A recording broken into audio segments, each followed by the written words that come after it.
السلام عليكم ورحمة الله تعالى وبركاته. إخواني في الله عز وجل، في البلاد الإسلامية الأسواق والشوارع مزدحمة والمساجد مغلقة منذ أكثر من شهرين في غالب المدن عياذا بالله سبحانه وتعالى، بل إن بعض دور العبادة لأهل الديانات الأخرى مفتوحة في البلاد العربية والمساجد مغلقة ومعطلة. دخل شهر رمضان وقال بعضهم هذا الوباء سيذهب، لا تخشوا لا تخافوا، سيذهب يعني قبل رمضان، وكأنه يطلع على الغيب. فجاء شهر رمضان وعطلت صلاة التراويح وعطلت صلوات الجمعة والجماعة، وهذا العيد على الأبواب وربما ستعطل صلاة العيد، والله تعالى أعلم سبحانه وتعالى إلى متى سيدوم هذا الأمر. الخطير في هذه المسألة أيها المسلمون أن العلمانية في بلاد المسلمين انتقلت من مرحلة يا أخي المساجد مفتوحة ولا أحد منعك من الصلاة، إذا أردت أن تتحدث في أمور العامة في أمور السياسة وغير ذلك وذكرت الإسلام يقولون لك يا أخي تريد الإسلام، المساجد أمامك مفتوحة الحمد لله، فما الذي يمنعك من الصلاة؟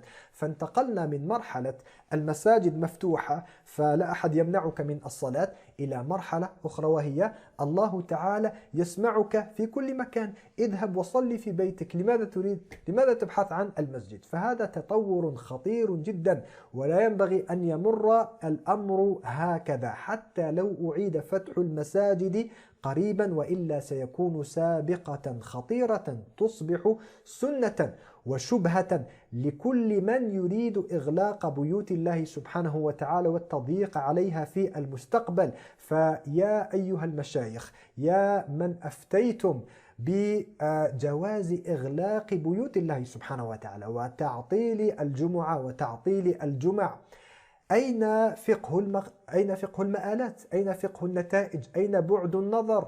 أين المآلات هنا؟ يعني إلى أين سيصير هذا الأمر؟ ما هي النتائج على المدى البعيد عياذا بالله سبحانه وتعالى؟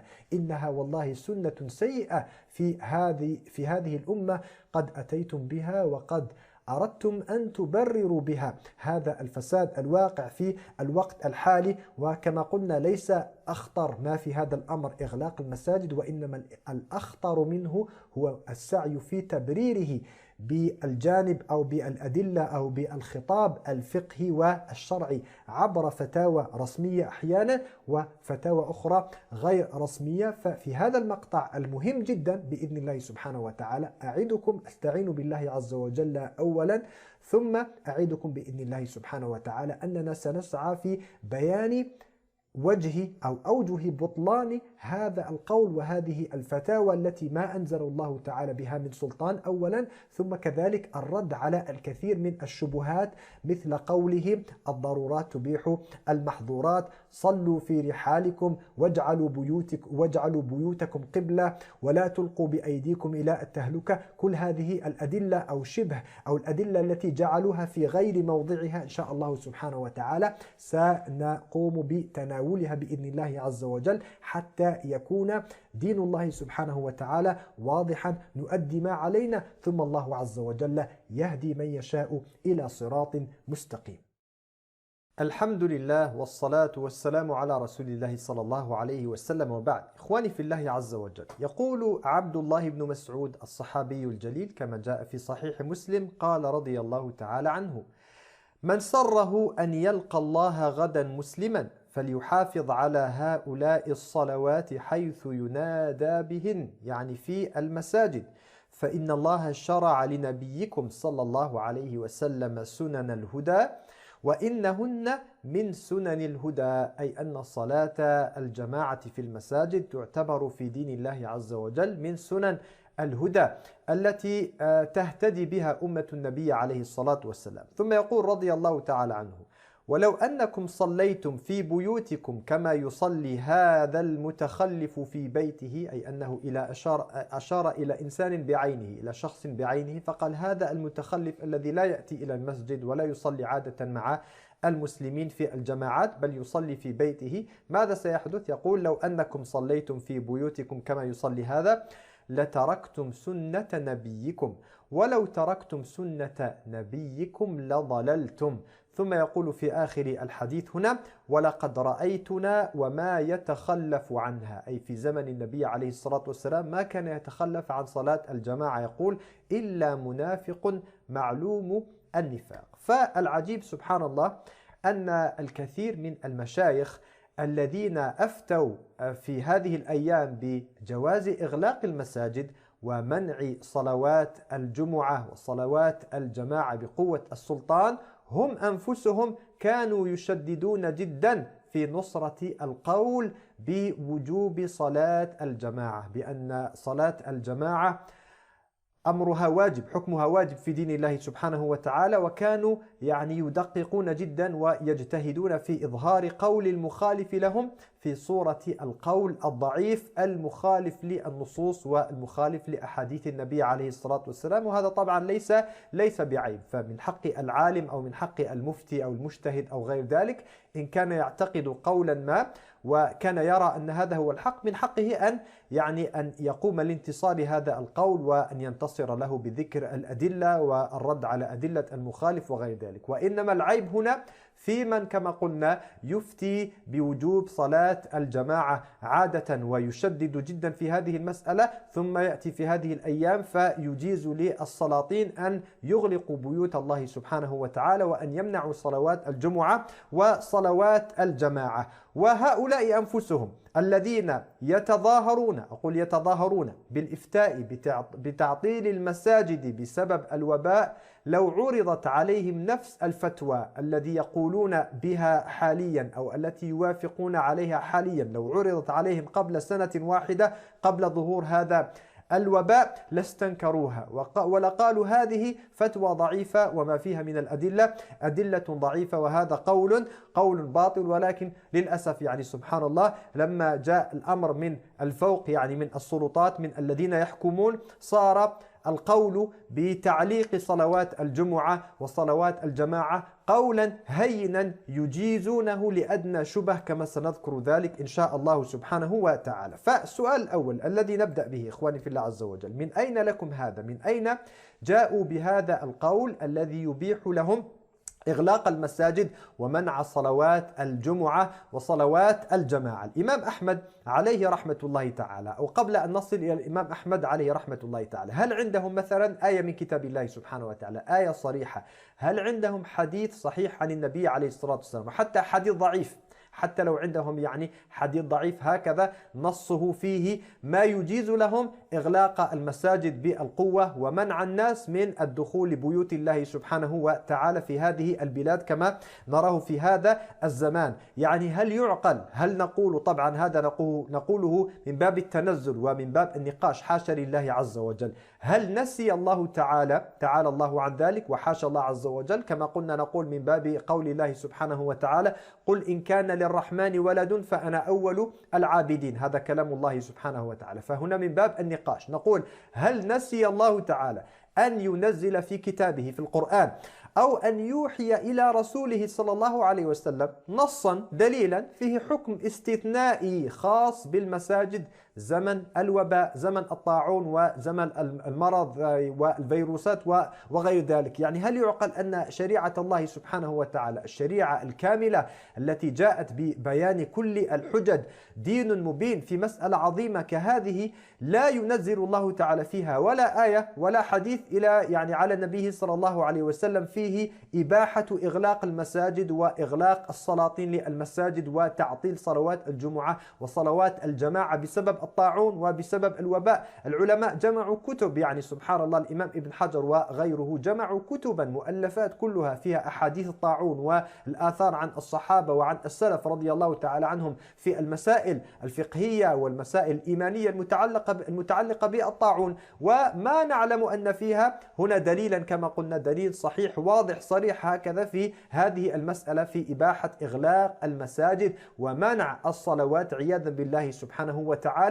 وطلبة العلم والعلماء يعلمون ويعرفون جيدا بأن أحاديث الفقه ما يسمى عند العلماء بأحاديث الأحكام، عندما نفتح مثلا صحيح البخاري أو صحيح مسلم فنختار منهما الأبواب والأجزاء المتعلقة بالفقه بالفتاوى بأمور الحلال والحرام، أو حتى عندما نأخذ كتب السنن، سنن الأربعة، سنن البيهقي أو غير ذلك، أو حتى كتب المتأخرين كبلوغ المرام مثلا وغير ذلك، المحرر لابن عبد الهادي عليهم رحمة الله تعالى جميعا. هذه الكتب فيها جمع لأحاديث النبي عليه الصلاة والسلام، للنصوص، وحتى أحيانا يعني آثار وأقوال الصحابة رضي الله تعالى عنهم في مسائل الفقه، في مسائل الأحكام. وهم يعلمون جيدا، العلماء وطلبة العلم يعرفون هذا جيدا، أن أوسع الأبواب، أكثر الأحاديث نجدها أحاديث الصلاة، تتعلق بالصلاة، يعني الله سبحانه وتعالى ثم رسوله صلى الله عليه وسلم جاء في النصوص، في نصوص الوحي هنا تفصيل أمور الصلاة في أدنى يعني الأمور، حتى في الدقائق، الأمور هكذا الصغيرة. كيف كان النبي عليه الصلاة والسلام يضع قدمه في الصلاة عليه الصلاة والسلام، أين كان يضع يده عليه الصلاة والسلام، كيف كان يسجد، غير ذلك. ثم شريعة الله سبحانه وتعالى تنسى وتترك أمر مهم كهذا، فيه يعني إباحة إغلاق المساجد، إباحة تعطيل الصلوات بسبب الوباء، فلا يفصله لنا رسول الله صلى الله عليه وسلم، معاذ الله، حاشا لله سبحانه وتعالى. فمرة أخرى نحن نقول من يدعي أن دين الله سبحانه وتعالى يبيح أمرا كهذا فليأتنا بالدليل الواضح من الوحي أو من كلام الأئمة السلف العظام عليهم رحمة الله تعالى، جميعا. كذلك نقول على الأقل، هل عندكم مثلا فتاوى لأئمة الإسلام السابقين من الأموات عليهم رحمة الله تعالى؟ هل عندكم فتاوى؟ هل سبقكم أحد إلى هذا القول؟ الإمام أحمد عليه رحمة الله تعالى له مقولة شهيرة جدا، هم يعلمون هذه المقولة ويعلمون ما يلزم منها هؤلاء المخالفين، هؤلاء الذين يفتون بإغلاق المساجد. قال عليه رحمة الله تعالى: إياك أن تتكلم في مسألة ليس لك فيها إمام، يعني إياك أن تقول بقول ليس لك فيه سلف، ما سبقك أحد إلى هذا القول، فكيف تتجرأ على القول به؟ والإمام ابن تيمية عليه رحمة الله تعالى يقول كما هنا في الفتاوى الكبرى: كل قول ينفرد به المتأخر عن المتقدمين، يعني قول من الأقوال، فتوى، رأي، لم يقل به أحد من المتأخرين، فجاء أحد من المتقدمين، لم يقل به أحد من المتقدمين، فجاء أحد المعاصرين، أحد المتأخرين، فقال بهذا القول، يقول: ولم يسبقه إليه أحد منهم فإنه يكون خطأ، هذا القول خطأ. وعبد الله بن مسعود رضي الله تعالى عنه مرة أخرى، الصحابي الجليل، يقول: من كان مستنا، يعني من أراد أن يسير على سنة، على سبيل أن يكون مقلدا. إذا أردت أن تقلد في دين الله سبحانه وتعالى من تثق بدينه وأمانته وعلمه وخشيته لله سبحانه وتعالى، كما قال الله عز وجل: اهدنا الصراط المستقيم صراط الذين أنعمت عليهم. فيقول هنا: من كان مستنا فليستن بمن مات. ابحث عن من مات، لا تبحث عن إنسان هكذا حي، واحد من الأحياء، فتأخذ بقوله كائنا ما كان. لماذا يقول؟ فإن الحي لا تؤمن عليه الفتنة. لا يخفى عليكم إخواني في الله سبحانه وتعالى أن في هذا الزمان الضغوط على العلماء، الضغوط على الدعاة إلى الله سبحانه وتعالى، فتنة الدنيا التي لا يسلم منها أحد إلا من عصمه الله سبحانه وتعالى. كل هذا يجعلنا نحذر من أقوال المعاصرين. أنا لا أقول يعني ننكر يعني مثلا فضل العلماء أو مكانة العلماء، معاذ الله، حاشا لله سبحانه وتعالى. لكن إذا جاء أحد من المعاصرين وقال قولا ووجدنا أن هذا القول يعني فيه نوع من الغرابة أو قول يعني شنيع أو قول عظيم، فنطالبه بالدليل أولا، ثم نطالبه كذلك بمن سبقه إلى هذا القول من العلماء السابقين عليهم رحمة الله تعالى. بعضهم يثير هنا نقطة، يعني سمعنا لبعض المشايخ مثلا يقول لك: هذه نازلة جديدة. ما معنى نازلة؟ يعني مسألة جديدة لم يسبق إليها مثيل، لذلك لا نستطيع أن نرجع إلى كتب الأوائل وأن نبحث في كلامهم. وهذا الادعاء، القول بأن الكورونا مثلا والفيروس والوباء نازلة غير مسبوقة، هذا افتراء وهذا خطأ بين وخطأ واضح، وليس من الإنصاف وليس من الموضوعية. فكل إنسان عاقل يعلم بأن تاريخ البشرية وتاريخ المسلمين كذلك مليء بالأوبئة وبالطواعين، وفي الحقيقة الكورونا، وهذا سنبينه إن شاء الله سبحانه وتعالى في الحلقة القادمة بإذن الله عز وجل، الكورونا لا تمثل شيئا، ليست بشيء أمام الطواعين المرعبة التي مرت قبلنا في تاريخ المسلمين على وجه الخصوص، وفي تاريخ الأمم عامة، أمم هذه الأرض عامة. فلو قال قائل مثلا أن بطاقات الائتمان مثلا كريدت كارد مثلا، أو أن العملات الإلكترونية كالبيتكوين أو غير ذلك، يقول هذا مثلا الحكم في هذه المسألة لا نستطيع أن ندلل عليه، أن نجده مذكورا في كتب الأوائل، نقول معك حق، هذه نازلة، أمر جديد، لم يعني بطاقات الائتمان هذه لم تكن موجودة في زمن السلف ولا في زمن الخلف، بل هذا أمر نازل، أمر محدث في هذا الزمان. أما الأوبئة سبحان الله موجودة حتى قبل زمن النبي عليه الصلاة والسلام، حتى في أزمنة الأنبياء الذي كانوا قبل رسولنا صلى الله عليه وسلم. فلا يعقل هنا أن يدعي أحد أن هذا الأمر يعتبر نازلة من النوازل، ليس بنازلة، ليس بنازلة أبدا. طيب، هنا إذا رجعنا إلى كلام العلماء، هنا نأتيكم ببعض كلام العلماء. أولا من الجانب التاريخي ننظر إلى تاريخ المسلمين، كيف كانوا يتعاملون مع مسائل الجمع أو الجمعات أو الجماعات أو الصلوات في أزمنة الأوبئة. وهنا إن شاء الله سأذكر مثالا أو مثالين فقط، لأن يعني نحن نعلم أن الناس لا تصبر ولا تستطيع أن تتابع معنا هكذا يعني مقطع فيه ساعة ونصف أو أكثر من ذلك. فالمقصود هنا مجرد التمثيل، وإلا فمن أراد أن يبحث فليرجع إلى كتب التاريخ وليحقق في هذه المسألة إن شاء الله، وليأتنا ببحث محكم بإذن الله سبحانه وتعالى. وحتى المخالفون الذين يدعون أن هذا الأمر جائز فليثبتوا لنا أن سنة المسلمين، السنة العملية للمسلمين في القرون الماضية كانت على إغلاق المساجد ويعني تعطيل الصلوات بالمنع بالقهر. هنا نقول حتى يعني يكون الكلام واضحا، نعم قد نجد في بعض كتب التاريخ أن مثلا الجمع مثلا أو الجماعات تعطلت في المساجد، لكن هذا يذكرون يعني تجد في السياق بسبب كثرة الموتى، أحيانا يعني يموت يعني ثلثي المجتمع، يعني لا يكاد يبقى أحد، أحيانا يقال لك يعني حتى في البيت الواحد لا يبقى فيه، لا يجدون فيه إلا جارية، إلا طفلة صغيرة، كل أهل البيت ماتوا. يعني الأوبئة والطواعين التي كانت في الأزمنة السابقة كما قلنا أمور مفضعة، نسأل الله تعالى العافية. لكن المقصود هنا الذي نطالب به هو أن يثبت لنا أحدهم أن سنة المسلمين العملية في الأزمنة الخالية السابقة كانت على منع الصلوات، جواز منع الصلوات بالقوة، إغلاق المساجد بقوة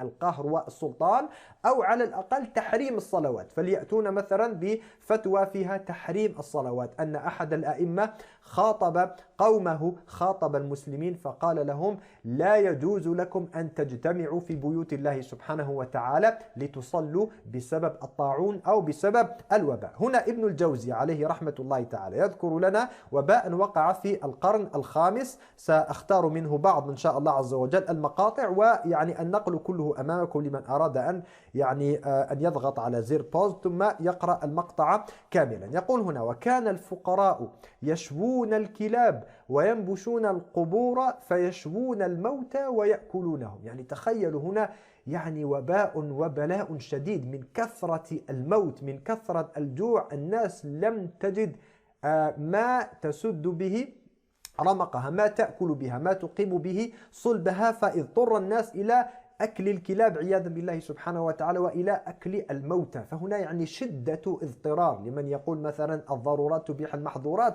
هذه حالة ضرورة وسنرى كيف تعامل المسلمون معها. ثم يقول بعد ذلك هنا: وطويت التجارات وأمور الدنيا. يعني الناس صارت لا تبالي بالدنيا ولا تفكر في التجارة، يعني انتهى هم الدنيا، قد انتهى، والناس عرفت أن أمر الآخرة وأمر الموت أمرها محتوم. وليس للناس شغل في الليل والنهار إلا غسل الأموات والتجهيز والدفن. ثم يقول هنا: تاب الناس كلهم وتصدقوا بمعظم أموالهم وأراقوا الخمور وكسروا المعازف ولزموا المساجد لقراءة القرآن. لزموا المساجد لقراءة القرآن، ما قالوا كل واحد فينا هكذا يهرب ويبقى في بيته ويعتزل المسلمين ويعتزل الجنائز كما يفعلون، كما يريدون فعله اليوم، يعتزل الجنائز ويعتزل هكذا الصلوات وبيوت الله سبحانه وتعالى حتى يفر من الموت. ما قالوا هذا الكلام. كذلك هنا عندنا في كتاب النور السافر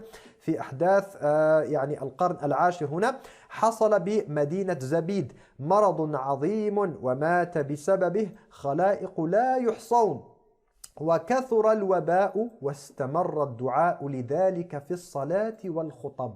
واستمر الدعاء لذلك في الصلاة والخطب. فهنا مع أن المرض هنا كما قال مرض عظيم ومات بسببه خلائق لا يحصون وكثر الوباء، لكن مع ذلك هنا الدعاء في الصلاة يعني في صلوات الجماعة كما يدل عليه السياق، وكذلك في الخطب يعني خطب الجمعة هذا لم ينقطع. فهذا يعني هذه كانت هي سنة المسلمين.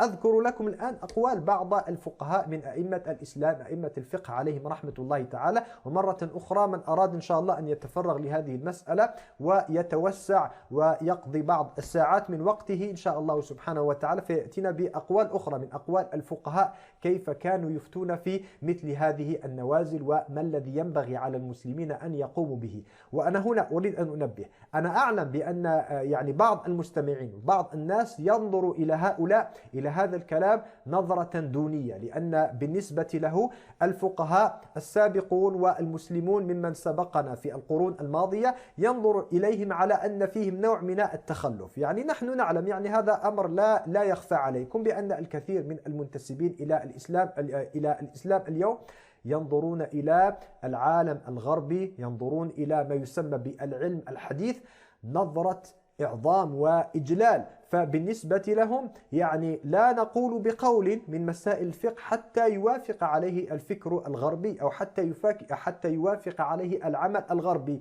أو حتى يوافق عليه مثلا ما يسمى بالعلم الحديث. وهذه المسألة إن شاء الله عز وجل سنرد عليها بالتفصيل في الحلقة القادمة بإذن الله عز وجل. سنخبركم وسنذكر لكم أقوال العلم الحديث وأقوال المناهج أو الفكر ويعني الثقافات الغربية في الذي يحصل حاليا في مسألة الكورونا. هذا سنذكره إن شاء الله عز وجل في المقطع القادم بإذن الله سبحانه وتعالى. لكن حاليا نريد أن نتفرغ لمسألة إقامة الحجة بإذن الله عز وجل وبيان الدليل من كلام العلماء وكلام الفقهاء عليهم رحمة الله تعالى. فجاء عندنا هنا في كتاب منح الجليل في الفقه المالكي، هذا يعني شرح معروف في الفقه المالكي، يقول هنا: وتندب الصلاة. تندب يعني تستحب، يعني أنها سنة ليست بواجبة لكن مستحبة، يعني فيها أجر أن الإسلام يحث عليها مشروعة.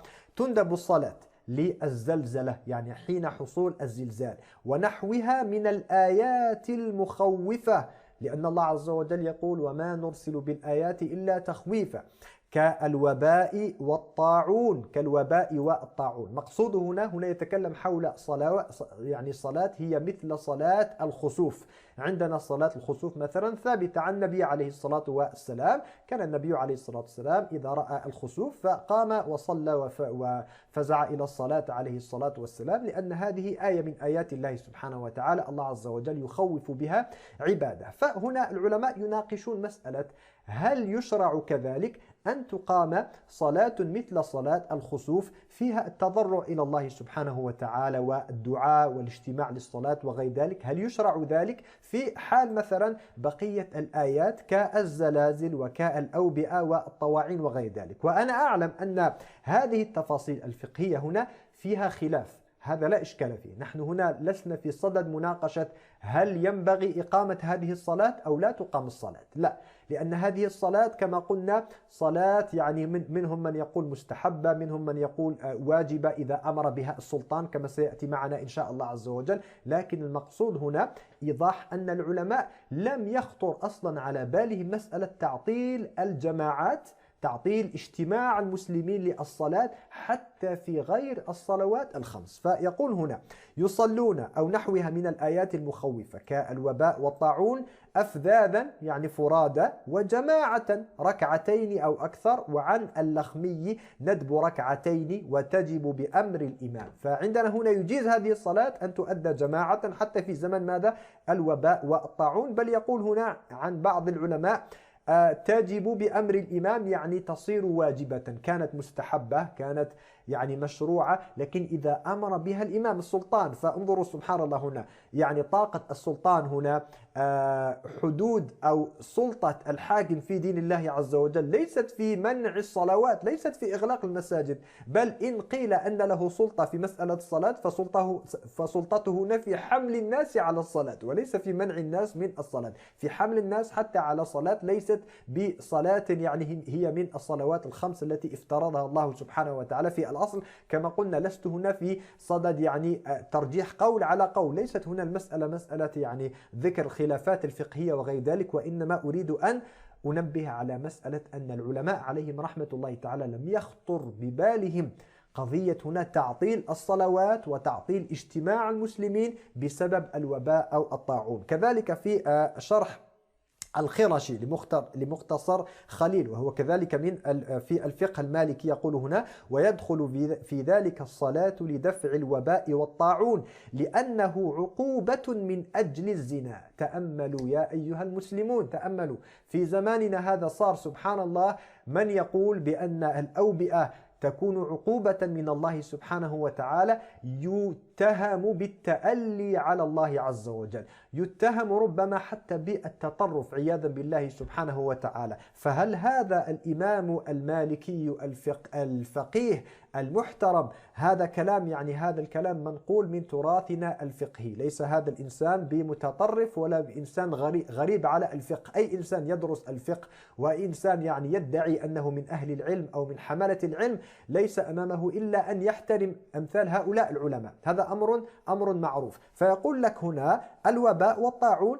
عقوبة من أجل الزنا، من أجل انتشار الفواحش. فتخيلوا في زماننا هذا لم يتوقف المسألة، لم تتوقف عند الزنا، بل تفننوا زادوا أكثر من الزنا عياذا بالله سبحانه وتعالى، مما لا يذكر أصلا، يستحي من ذكره عياذا بالله سبحانه وتعالى. فهل هنا دور العالم أن ينبه الناس على سبب العقوبة التي تنزل من الله سبحانه وتعالى، أن يحذرهم عذاب الله عز وجل، أم أن دور العالم أن يبرر للحكام إغلاقهم للمساجد وتعطيلهم للصلوات عياذا بالله سبحانه وتعالى؟ ثم يقول بعد ذلك فيصلون أفذاذا أو جماعة، نفس الشيء هنا إذا لم يجمعهم الإمام أو يحملهم على ذلك، يعني إذا لم يلزمهم الإمام بذلك فيصلون جماعة أو أفذاذا. ثم يقول بعد ذلك في الأخير هنا والذي يظهر الوجوب إذا جمعهم الإمام على ذلك، يعني أن الإمام إذا جمعهم على هذه الصلاة، صلاة للتضرع إلى الله سبحانه وتعالى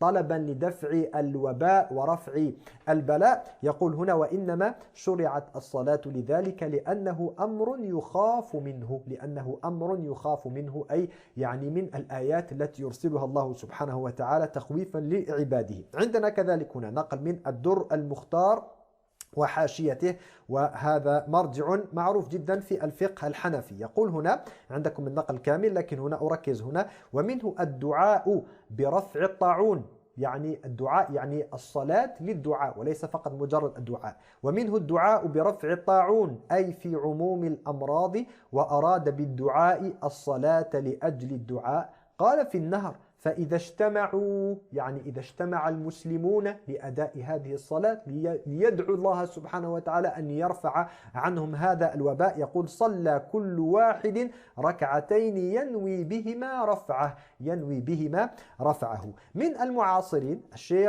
الشيخ مخلوف عليه رحمة الله تعالى، وهذا كان مفتيا لمصر إلى سنة 1954 على ما أذكر والله تعالى أعلم، فهو من العلماء المعاصرين. يقول هنا يجب ترك المصافحة بالأيدي عند اللقاء وعقب التسليم من الصلاة عند تفشي الوباء، يعني لا ينبغي إنسان إذا صلى في جماعة يحرم عليه، يقول يجب أن يترك المصافحة، يحرم عليه أن يصافح من أمامه، من صلى عن يمينه أو شماله زمن الوباء. ما هو المفهوم من هذا الكلام؟ أن الصلاة جائزة. لو كانت الصلاة لا تجوز يعني لا كان الشيخ يعني من الأول يقول الناس لا يجب عليكم ترك صلوات الجماعة، يجب على الحاكم أن يغلق المساجد زمن الوباء، وليس هذا الذي قاله عليه رحمة الله تعالى. طيب، عندنا كذلك هنا فتوى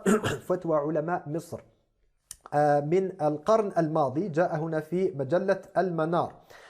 استمعوا إلى هذا الكلام. اجتمع مجلس النظار، هنا الشيخ محمد رضا عليه رحمة الله تعالى ينقل هنا الفتوى، فتوى علماء مصر في هذه النازلة المتعلقة بالحج والوباء. إذا قلنا الحج، طبعا الحج هو يعني الحج يتضمن الصلاة، يتضمن يعني إذا قلنا بجواز الحج فمن باب أولى أن تجوز الصلاة في المساجد وفي الجمع والجماعات. يقول هنا اجتمع مجلس النظار يعني مجلس الوزراء في مصر اجتماعا خصوصيا للمذاكرة في أمر منع الحج الذي يراه مجلس الصحة ضرورة لمنع انتقال الوباء من بلاد الحجاز إلى مصر. يعني وقع وباء في بلاد الحجاز، يعني ما يسمى اليوم ببلاد الحرمين، فوقع هنالك الوباء، فخشي بعض المسؤولين هنا في مجلس الصحة في مصر، خشي هؤلاء المسؤولون من انتقال الوباء والعدوى بسبب ذهاب المسلمين من مصر إلى بلاد الحجاز للحج، فأرادوا أن يمنعوا السفر إلى الحج في تلك السنة، أرادوا أن يمنعوا المصريين من الحج في تلك السنة حتى لا يأتي الوباء من بلاد الحرمين إلى مصر. ولكن يقول هنا سبحان الله، انظر يعني حتى في ذلك، حتى مع كل الفساد يعني الذي كان بدأ ظهوره في ذلك الوقت، لكن مع ذلك كانوا يحترمون يعظمون قدر العلماء ويعرفون قدر العلماء. يقول لما كان المنع من الحج منعا من ركن ديني أساسي لم يكن للنظار أن يبرموا فيه أمرا إلا بعد الاستفتاء من العلماء. ولهذا طلب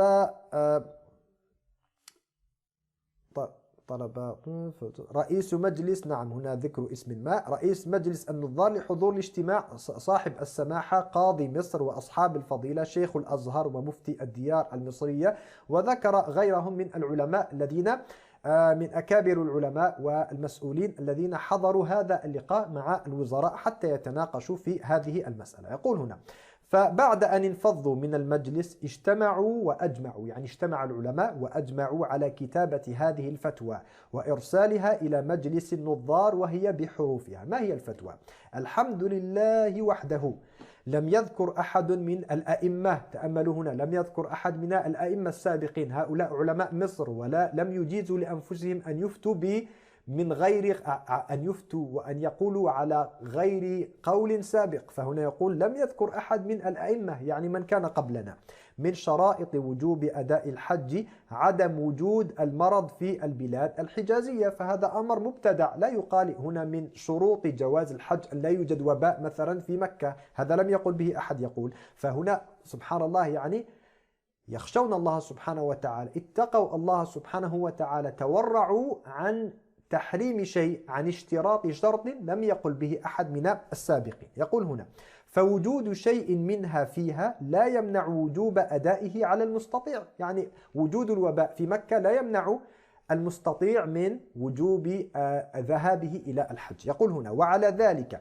لا يجوز المنع لمن أراد الخروج للحج مع وجود هذا المرض متى كان مستطيعا. لا يجوز للحاكم ولا لوزارة الصحة ولا لأحد من الناس أن يمنعه من الذهاب إلى الحج إذا كان هو مستطيعا. ثم يقول هنا في الفتوى يقولون عليهم رحمة الله تعالى وأما النهي عن الإقدام على الأرض الموبوءة الوارد في الحديث، عندنا حديث النبي عليه الصلاة والسلام سنتحدث عنه بعد ذلك إن شاء الله عز وجل، حديث الذي فيه المنع من دخول أرض الطاعون أو الخروج منها. بعضهم يستدل بمثل هذه العمومات، هذه الأحاديث سبحان الله يضعها في غير موضعها، يقول لك هذا قول النبي عليه الصلاة والسلام فلا يجوز لك أن تدخل المسجد، أن تصلي في المسجد. يقول: وأما النهي عن الإقدام على الأرض الموبوءة الوارد في الحديث فمحمول. تأملوا يا أيها المشايخ، اسمعوا هذا الكلام يا طلبة العلم، ويا من أفتيتم بجواز إغلاق المساجد أو وجوب أحيانا إغلاق المساجد لأن الضرورات تبيح المحظورات. اسمعوا هذا الكلام. يقول: فمحمول على ما إذا لم يعارضه أقوى كأداء الفريضة، كما يستفاد ذلك من كلام علمائنا. كما يستفاد ذلك من كلام علمائنا، يعني أن الإنسان هنا يجيزون للإنسان حتى أن يدخل أرض الوباء، أن يدخل أرض الطاعون. لماذا؟ إذا عورض، إذا كانت هناك مصلحة أكبر من مفسدة الدخول إلى هذه الأرض. وهنا المصلحة ما هي؟ مصلحة إقامة شعيرة الحج، والصلاة أعظم من الحج. الصلاة أعظم من الحج، خاصة ونحن هنا نتكلم حول مسألة أخطر من مسألة تعطيل الحج التي كان يريد هؤلاء أن يقوموا بها في ذلك الزمان، فعارضهم هؤلاء العلماء رحمهم الله تعالى، لأن المسألة اليوم لا تتعلق فقط بتعطيل شعائر الإسلام في مكة أو المدينة أو الحجاز. الآن يريدون تعطيل شعائر الإسلام اليومية في كل يوم وليلة، المساجد والصلوات وغير ذلك في غالب مدن المسلمين عياذا بالله سبحانه وتعالى. طيب، مسألة أخرى هنا، مسألة صلوا في رحالكم. صلوا في رحالكم. الآن ينادون في الأذان في الكثير من البلاد الإسلامية، ينادون بهذا الأمر يعني الذي يستغربه الناس، وحري بهم ومن حقهم أن يستغربوا هذا الأمر، لأن هذا النداء هنا وضعوه في غير موضعه. طيب، صلوا في رحالكم. هذه صلوا في رحالكم، هذه الجملة كانت تقال في زمن النبي عليه الصلاة والسلام، لا خلاف في ذلك. سنذكر إن شاء الله عز وجل الآن الرواية وغير ذلك. ولكن السؤال: هل كانت تقال على سبيل الإلزام والوجوب والقهر؟ هل صلوا في رحالكم في زمن النبي عليه الصلاة والسلام يعني تهديد: إياك أن تأتي إلى المسجد، وإلا إياك أن تجتمع مع جارك فتصلي فوق السطح مثلا، وإلا يعني إياك؟ هل كانت تقال على سبيل التهديد؟ هل كانت تقال ينادى بها على سبيل الوجوب والقهر والإلزام، أم على سبيل الرخصة والجواز؟ الله عز وجل رخص لنا في التخلف عن صلاة الجمعة وصلاة الجماعة أحيانا عند وجود بعض الأعذار. وكذلك هل كانت تقال لإعلام المسلمين بإغلاق المساجد بالسلطان والقوة، أم المقصود منها كانت ماذا؟ تقال لإعلامهم بالرخصة فقط. عندما كان تقال يعني هذا في زمن النبي عليه الصلاة والسلام، تقال صلوا في رحالكم، يعني نعلمكم هنا العالم أو الشيخ الإمام مثلا المؤذن الذي يقوم على شؤون الصلاة، يعلمكم بأن الله عز وجل قد جعل اليوم لكم رخصة، فمن أراد أن يتخلف أن يصلي في بيته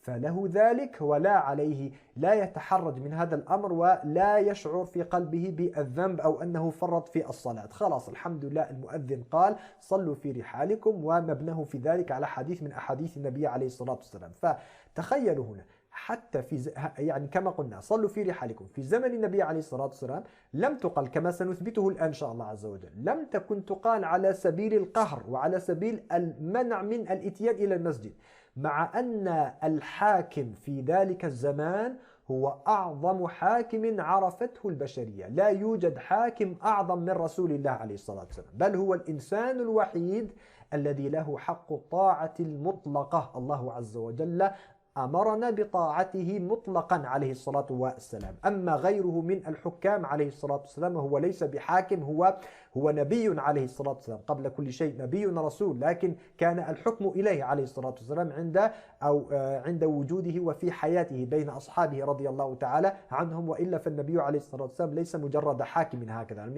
لم يختره الناس أو مثلا جاء وتسلط على الناس، ولكن النبي عليه الصلاة والسلام كان يسوس قومه ويسوس أمته كما كانت الأنبياء تسوس بني إسرائيل قبله عليه الصلاة والسلام. فمع ذلك النبي عليه الصلاة والسلام لم يأمر بأن يقال صلوا في رحالكم على سبيل القهر وعلى سبيل المنع من المجيء إلى المساجد. فعندنا هنا تأملوا هذا الحديث في صحيح البخاري.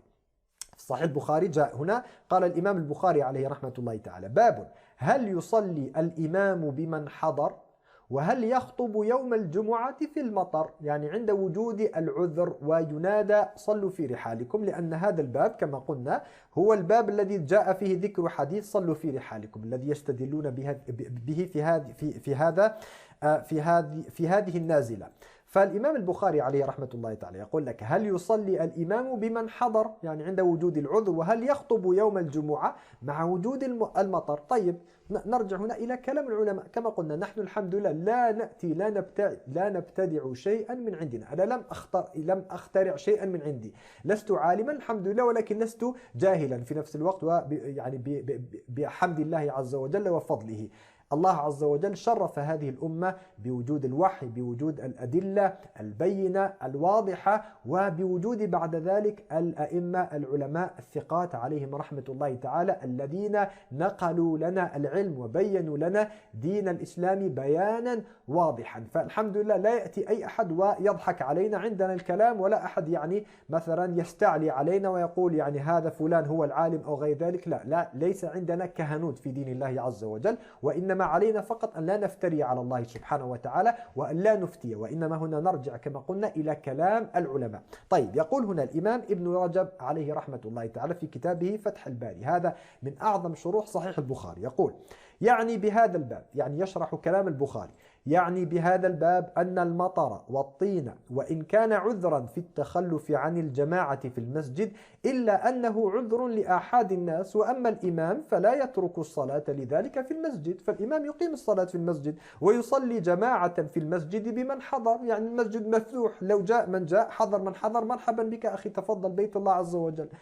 ثم يقول وكذلك يوم الجمعة لا يترك الخطبة وصلاة الجمعة في المسجد بمن حضر فيه إذا كانوا عددا تنعقد بهم الجمعة. يعني جاء الإمام مثلا ولم يجد إلا شخصا واحدا، فإذا كان هو على مذهب أن الجمعة لا تنعقد بهذا الشخص مثلا فلا يصلي الجمعة. أما جاء الإمام مثلا وجد 50 شخص في المسجد، 200 شخص لم يأتوا إلى المسجد، 50 شخص جاءوا، الحمد لله عدد تنعقد به الجمعة ويقيم بهم صلاة الجمعة. يقول هنا ولا يترك الخطبة وصلاة الجمعة، ثم يقول وإنما يباح لآحاد الناس التخلف عن الجمعة والجماعات. لآحاد الناس ليس لكل المسلمين، يباح لكل المسلمين، يعني في كل هذه البلاد العربية هذه يقال لكل المسلمين يباح لكم ألا تأتون إلى الصلوات. لو قيل مثلا الشيخ الكبير مثلا له أن لا يأتي إلى الصلاة إن ثبت طبيا مثلا أن يعني الإنسان الكبير أو عنده مثلا مرض السكري أو لا أدري هكذا، يقال مثلا هؤلاء لهم يجوز لهم من باب الرخصة، ليس يجب عليهم بالشرطة والقهر، وإنما يجوز لهم أن لا يأتوا إلى المسجد مثلا. فهذا كلام يعني لا إشكال فيه. أو يقال مثلا إنسان ثبت أنه مريض، عنده هذا المرض، مرض الكورونا أو غير هذا المرض من الفيروسات المعدية التي تؤذي الناس، فيقال هنا لو أفتى العلماء مثلا بأنه يحرم عليه هو بشخصه أن يأتي إلى المسجد، فهذا لا إشكال فيه الحمد لله. لكن هنا كما قلنا آحاد الناس، قضايا أعيان، قضايا إنسان فلان وفلان وفلان وعلان، أما أن يؤمر كل الناس فهذا ليس هذا هو المقصود. صلوا في رحالكم. يقول هنا وإنما يباح لآحاد الناس التخلف عن الجمعة والجماعات في المطر ونحوه إذا أقيم شعائرهما في المساجد. تقام الشعائر في المساجد، لا تعطل الشعائر. صلوا في رحالكم، صلوا في، هذا كلام إمام ابن رجب عليه رحمة الله تعالى. هكذا أئمة الإسلام يفهمون الأدلة الشرعية. صلوا في رحالكم لا تعني تعطيل الشعائر في المساجد. المساجد وجدت حتى يذكر فيها اسم الله، حتى يرفع اسم الله سبحانه وتعالى فيها في بالغدو والأصل، كما قال الله سبحانه وتعالى في سورة النور. فلا يجوز هنا أن تعطل المساجد عن دورها، أن تعطل شعائر في بيوت الله سبحانه وتعالى. وكذلك يقول في الأخير هنا وأن الإمام لا يدعهما، الإمام هنا لا يدع صلوات الجماعة والصلوات في المسجد. كذلك الإمام ابن حجر في فتح الباري، عندنا فتح الباري لابن رجب وعندنا فتح الباري لابن حجر.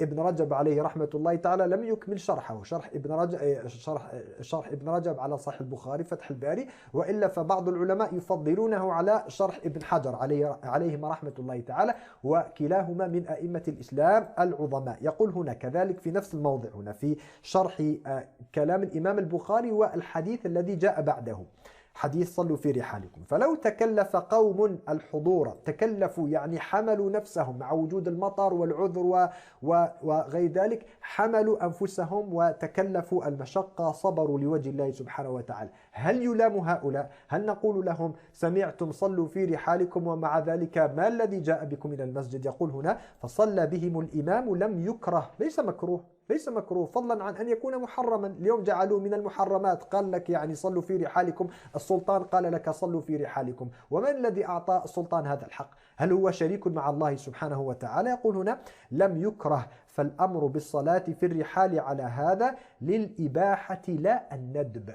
يعني إذا قال لك صلوا في رحالكم هذا فقط مجرد رخصة إباحة، ليس فقط ليس حتى للندب، ليس حتى للاستحباب، يعني ليس حتى للتشجيع، يعني أنت لست مشجعا بالضرورة على أن تصلي في بيتك، يقول لك فقط مباح، يجوز لك، تريد أن تصلي في بيتك لا حرج عليك، فإنه دال على أن بعضهم، يعني في زمن النبي عليه الصلاة والسلام، فإنه دال على أن بعضهم حضر وبعضهم لم يحضر، ومع ذلك خطب وصلى بمن حضر. فهذا من يقول لكم يعني عندنا صلوا في رحالكم في دين الله عز وجل، فأجيبوه وبينوا له أن يعني هذا في واد وهذا الإنسان في واد آخر، الأدلة يعني تتكلم عن أمر وهؤلاء يضعونه في غير موضعه. وسبحان الله العجيب كما قلنا أن الكثير من هؤلاء الذين يبررون لمثل هذه القرارات بأمثال هذه الأدلة، فيقول لك يعني قول المؤذن هنا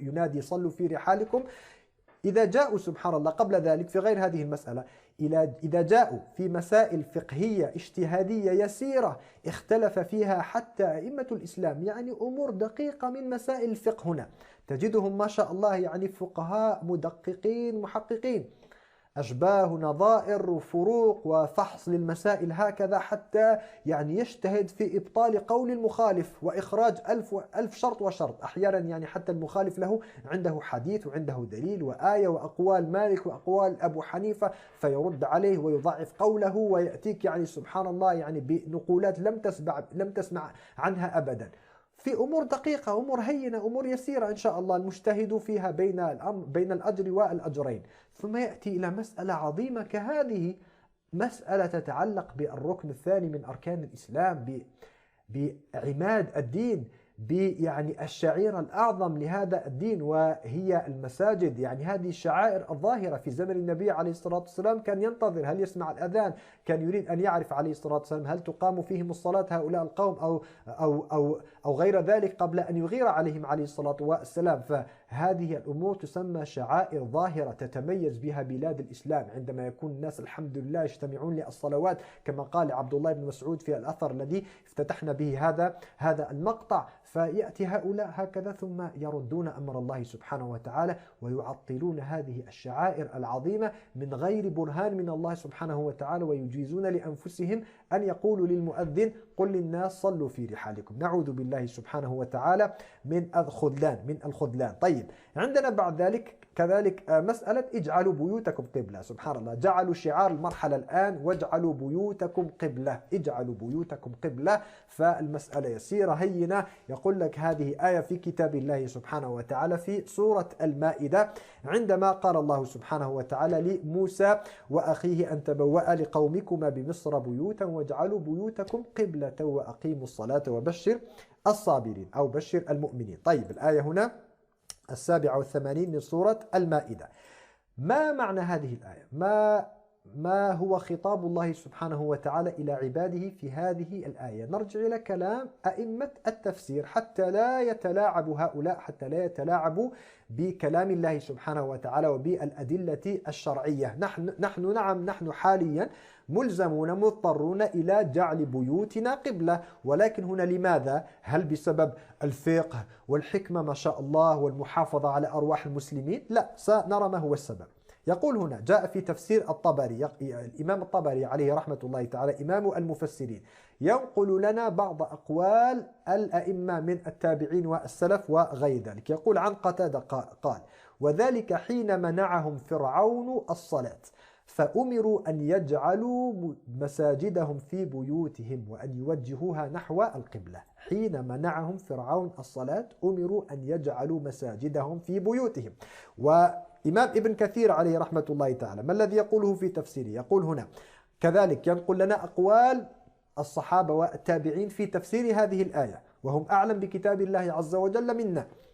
قالت بنو إسرائيل لموسى عليه السلام: لا نستطيع أن نظهر صلاتنا مع الفراعنة، فأذن الله تعالى لهم أن يصلوا في بيوتهم، وأمروا أن يجعلوا بيوتهم قبل القبلة.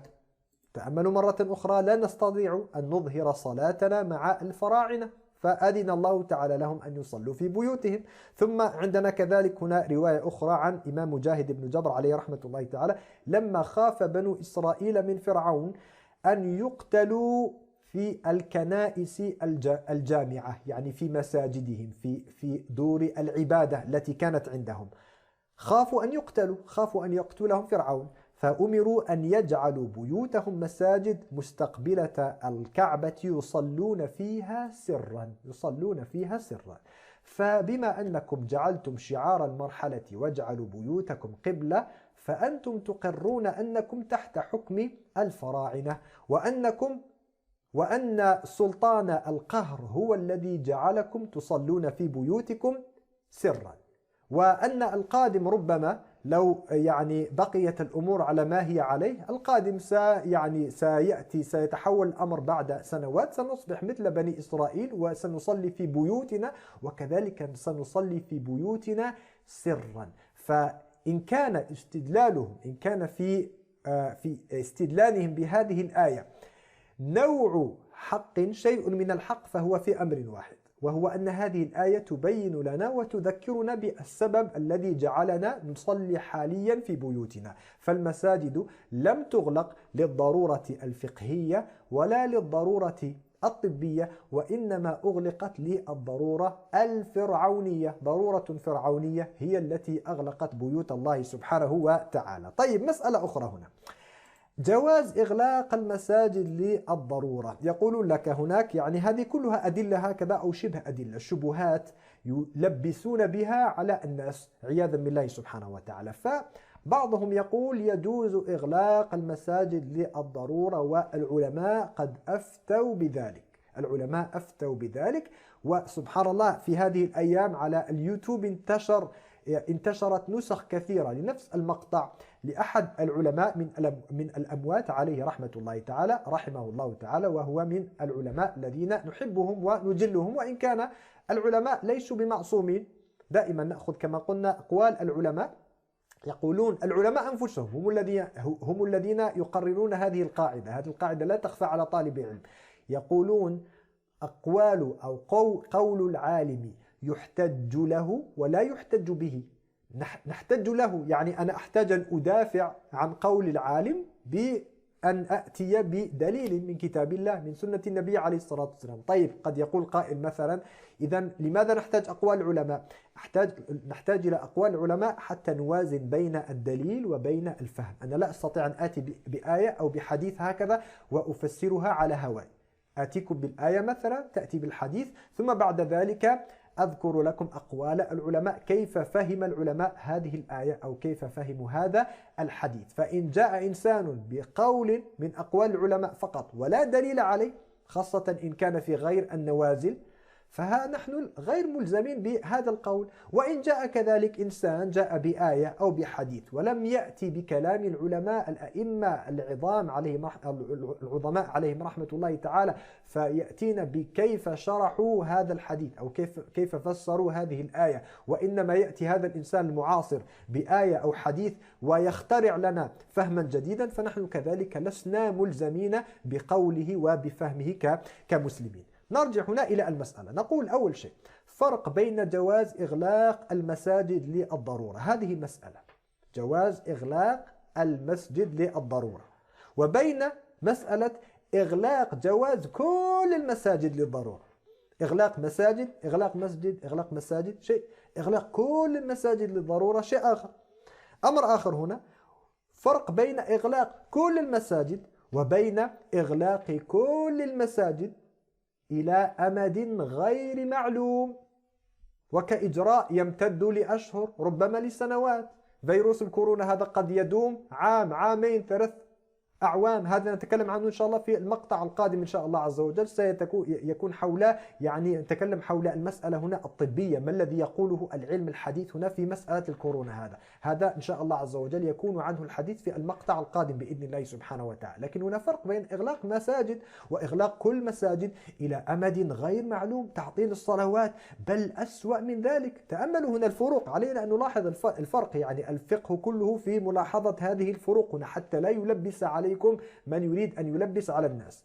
الأسوأ من ذلك كله منع صلوات الجمعة والجماعة وتعطيلها بقوة السلطان، حتى أن من يصلي في الأحياء أو على الأسطح أحيانا يتم اعتقاله.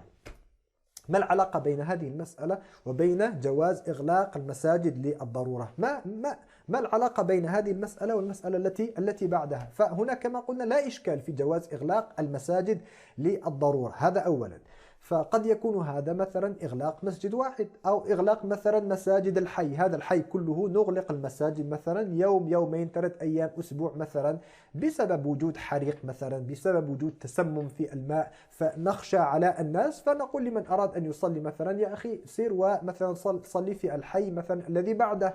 أو قد نبالغ مثلا نقول مثلا إغلاق مساجد مدينة واحدة تغلق فيها كل المساجد مثلا بسبب زلزال مثلا حدث، فالبنايات مثلا هشة ونخشى من يعني وقوع شيء من الهدم أو سقوط الأبنية أو غير ذلك، فنمنع مثلا ونغلق المساجد كإجراء هنا، يعني إجراء طوارئ. ولكن الحمد لله البلد عموما تقام فيه الصلاة وتقام فيه الجمع والجمعات، وهذا الأمر عادة يكون فقط مجرد ساعات هكذا أو ربما أيام، ثم الحمد لله الأمور ترجع إلى ما هي عليه.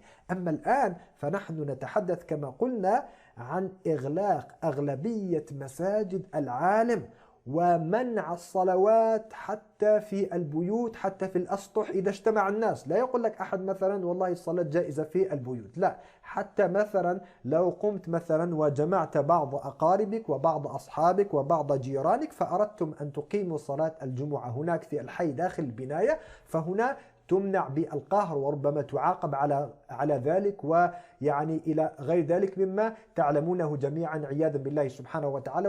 والمقاطع موجودة على النت والأدلة على ذلك والأخبار، ولا أريد أن أثقل عليكم هنا بنقل كل أخبار، تفاصيل تعلمونها جميعا. فهذا الأمر عياذا بالله سبحانه وتعالى لا سابقة له، ولم يحدث إلا في محاكم التفتيش في الأندلس، أو ربما ما يتعرض له إخواننا مثلا في الصين وغيرها، نسأل الله تعالى أن يفرج عنهم، مع اختلاف فقط، اختلاف الوحيد في ماذا؟ في التبرير وفي العذر.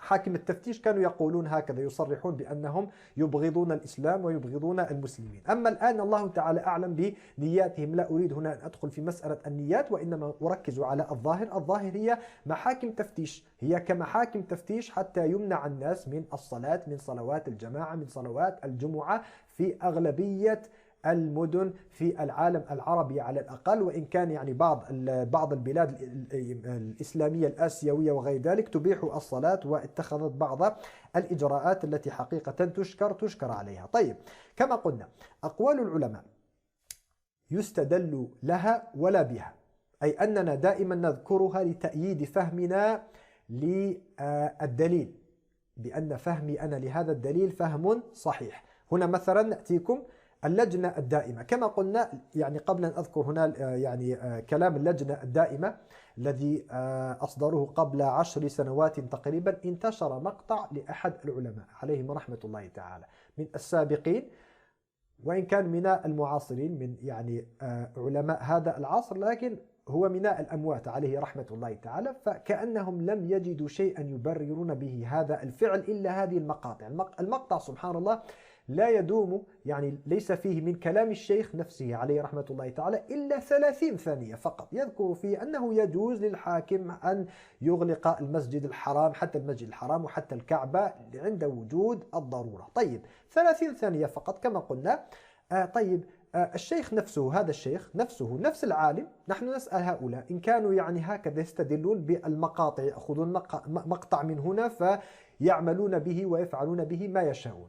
هؤلاء والكثير من طلبة العلم يعرفون جيدا أن هذا الشيخ له مقطع آخر يبيح فيه قتل نساء وأطفال الأعداء من الكافرين مثلا، وعنده تبريره الخاص، استدلاله الخاص لهذه المسألة، رغم أنها مخالفة لظاهر الأحاديث عن النبي عليه الصلاة والسلام. وهناك بعض الجماعات يعني تستدل بهذا المقطع، نفس الشيء، تأخذ مقطع هكذا وتقول هذا مقطع الشيخ.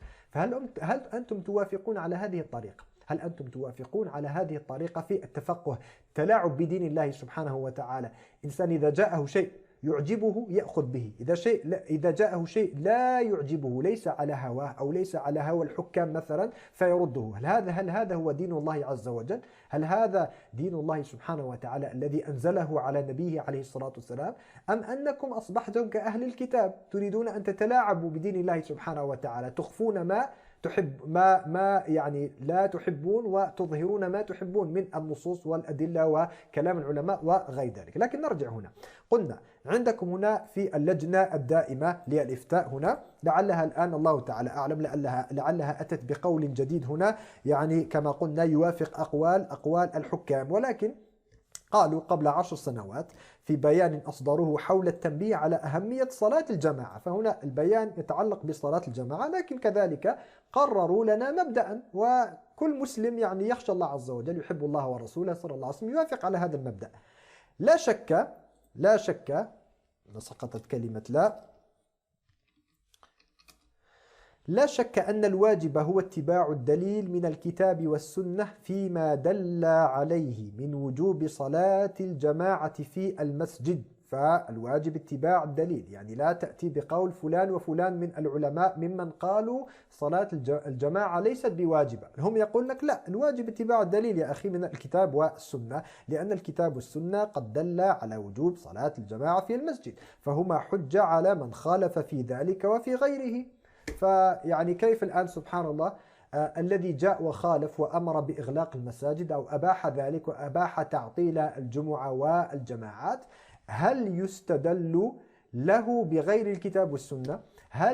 هل نأخذ بقوله خلافا للكتاب والسنة؟ يا أيها الذين آمنوا لا تقدموا بين يدي الله ورسوله، أول سورة في سورة الحجرات. ارجعوا إلى كلام المفسرين، ما قاله الصحابة رضي الله تعالى عنهم، لا تقدموا بين يدي الله ورسوله، أي لا تقولوا خلاف الكتاب والسنة. وهؤلاء اليوم نجدهم مضطربين في منهجهم، مرة يقول لك علينا أن نأخذ بالكتاب والسنة لأن الدليل في الكتاب والسنة، مرة أخرى يقول لك أنت ماذا؟ أنتم صغار العلم، أنتم الأصاغر، لأن العلم يؤخذ من العلماء لا يؤخذ من فلان وعلان. فالصواب ما هو؟ الصواب العلم يؤخذ قبل كل شيء من كتاب الله عز وجل، سنة النبي عليه الصلاة والسلام، وفق فهم العلماء المعتبرين من علماء الربانيين من أئمة الإسلام عليهم رحمة الله تعالى قبل المعاصرين. نبدأ بأئمة الإسلام قبل المعاصرين، إلا كما قلنا في المسائل النوازل.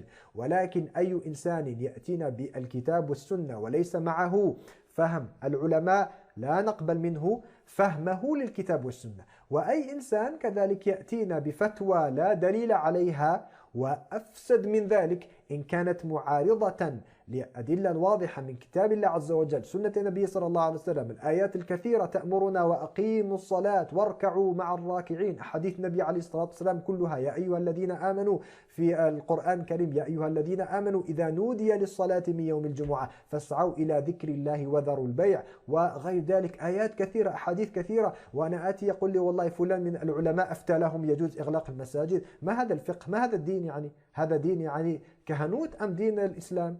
طيب عندنا هنا نفس الشيخ عليه رحمة الله تعالى، الشيخ الذي انتشر له المقطع، يقول هنا كما في مجموع الفتاوى، هذا يعني فتوى لهذا الشيخ عليه رحمة الله تعالى، وجدتها هكذا، وإلا كلام الشيخ في هذا المعنى كثير جدا، وإنما وأنا أعد وجدت هذه الفتوى فنقلتها هنا. يقول هنا فتوى متعلقة بزيارة القبور وغير ذلك، فلا تتعلق مباشرة بمسألة هنا الصلاة، ولكن انظروا إلى طريقة استدلال الشيخ عليه رحمة الله تعالى. يقول: ونحن وإن كنا نقول إن عائشة رضي الله عنها استدلت بلفظ العموم فهي كغيرها من العلماء لا يعارض بقولها قول الرسول صلى الله عليه وسلم، لا يعارض بقولها قول النبي صلى الله عليه وسلم، ثم يرجع في الأخير ويقول لك نفس الشيء: وإذا فهمت هي فلا يعارض بقولها قول الرسول صلى الله عليه وسلم.